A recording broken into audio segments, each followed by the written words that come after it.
Hi everyone. Okay, from the topic of the live stream, alcohol-based cosmetic products. Um, when we talk of alcohol-based cosmetic products, alcohol in cosmetics, right? We're not talking about like all those beer and all that. No, we're talking of cosmetic alcohols like we have the volatile alcohols, which happen to be ethanol, methanol. We have fatty alcohols, which happens to be like an example is cetyl alcohol. We have preservating alcohol. We have phenols, ethanol as one of them. But now I want to talk about the volatile alcohols, the penetration enhancers, because alcohols most of the time in cosmetic products they come in as penetration enhancers one, and then they come in again as most of the time like solubilizers. Probably they are in there to dissolve a particular active, yeah, or additives in that formula. Sometimes they are there to help with oil control, yes, because all those volatile cosmetic alcohols are very good at reducing oil control,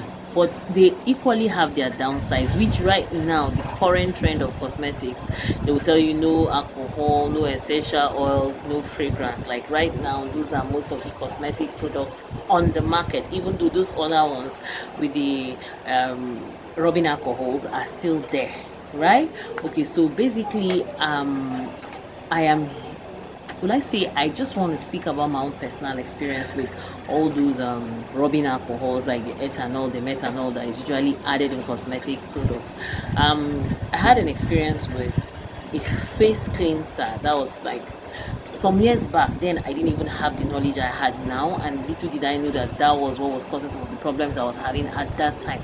You know, we had this mindset that when you're cleaning your face with a cleanser, you're seeing some dirt and all of that, you feel that wow, this cleanser is really working, is really doing a good job. Okay, that was part of our naivety at that time, right? And so at that time I had serious hyperpigmentation using it. I had serious drying of the skin, I had breakouts, I had rashes, but I didn't really know. Now, okay, the rashes were this. The rashes will appear on very peculiar places like here, these areas around here. But after a while, they will dry out while I still continue using the toner, right, with the hard alcohol. Then later, you now start peeling, having flakes. Do you understand? I know at that time the physical scrub was much more popular, even though for like for me up to now I still do physical scrubs. To be honest with you, like physical scrubs are still my thing because there's something I noticed with the chemical ones. They sort of give flakes, so the physical scrubs help me take it off and then moisturize and everything goes away. But coming back to what I'm discussing now, while I was using a toner that contained a lot of alcohol, I was having those flakes, obviously due to excessive dryness. And then when I exfoliate, it's even worse during Harmattan. Then when I exfoliate, it goes right. But then I didn't know that that toner that I was using at that moment that had that huge amount of ethanol was my problem. Okay, coming down to present day, that now I know better.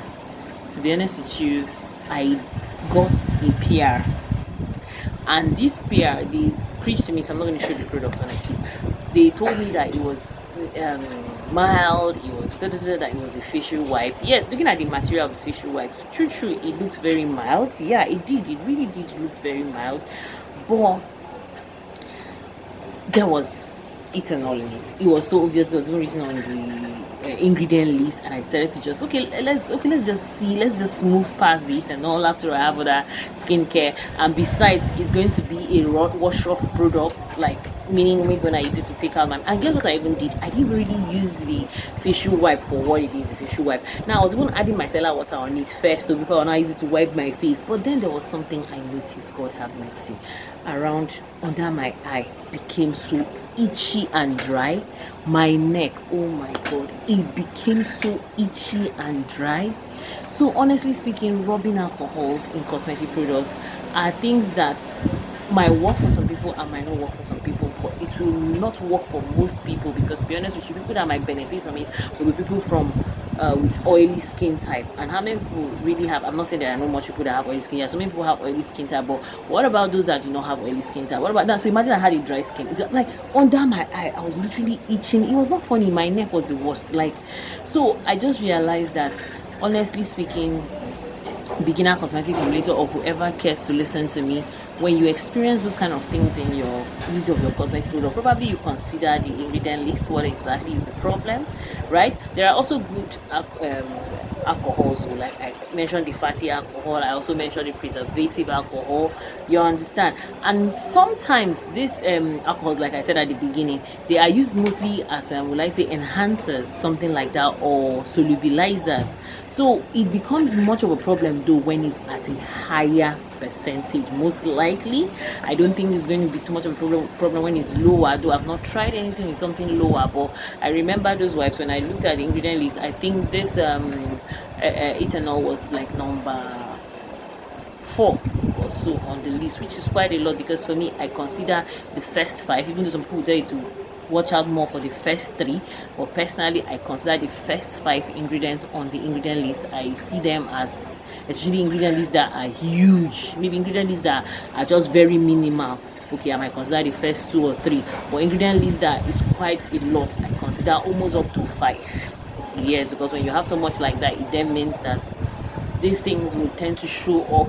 Yeah, so basically that's just it. If you're the type that is sensitive to ethanol, or you use the product and you notice so much dryness, then go back and watch what exactly, or consider looking at the ingredient list thoroughly. Yeah, because when we even talk of preserving alcohols, it's going to go in just very small, very little. Highest, it's going to be more than 1 to 2%. That is even up to 2%, because I use preserving alcohol like phenol's ethanol, and I do not exceed the usage of it for more than 1% thereabouts. Yeah, honestly, I use 1.5 for my base cream. That is because there are going to be other additives.